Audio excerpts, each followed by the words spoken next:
बिहार की 100 सीट पर कौन करेगा खेला। 2019 में 1% से भी कम वोटों से जीता था जेडीयू प्रत्याशी।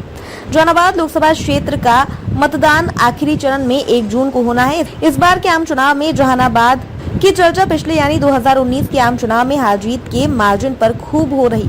प्रत्याशी को लेकर वोटरों में बहुत अधिक माथापच्ची नहीं, क्योंकि जो प्रत्याशी 2019 के आम चुनाव में उनके बीच थे वहीं इस बार भी मैदान में हैं। जदयू ने 2019 में किया था नया प्रयोग। वर्ष 2019 के आम चुनाव में जदयू ने जहानाबाद लोकसभा क्षेत्र में बिल्कुल ही नया प्रयोग किया था। आमतौर पर जहानाबाद का ट्रैक रिकॉर्ड ये रहा कि वहां से भूमिहार या फिर यादव जाति के प्रत्याशी को सफलता मिलती रही है। जदयू के टिकट पर अरुण कुमार और जगदीश शर्मा यहां से सांसद रहे हैं और दोनों भूमिहार जाति से आते हैं। वहीं 2019 में जदयू ने नया प्रयोग करते हुए अति पिछड़ा समाज से आने वाले चंद्रेश्वर प्रसाद चंद्रवंशी को जहानाबाद से अपना प्रत्याशी बनाया। बड़ी मुश्किल से वह जीत पाए। इस बार भी जदयू ने चंद्रेश्वर चंद्रवंशी को ही अपना प्रत्याशी बनाया है। पिछले चुनाव की हार जीत के अंतर पर चर्चा।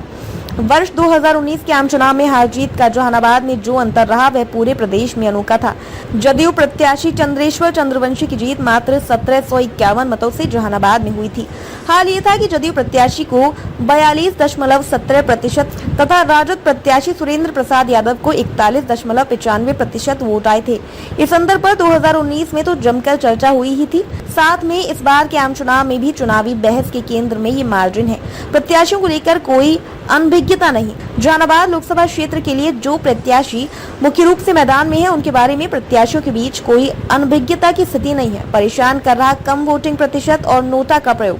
जहानाबाद लोकसभा क्षेत्र में विगत 2 आम चुनाव के दौरान ये ट्रेंड देखा गया है कि वहां मतदान का प्रतिशत कम हुआ है। वर्ष 2014 के आम चुनाव में मतदान 57.04% था, जो 2019 में घटकर 51.76% हो गया। टक्कर भी कांटे की होती रही है।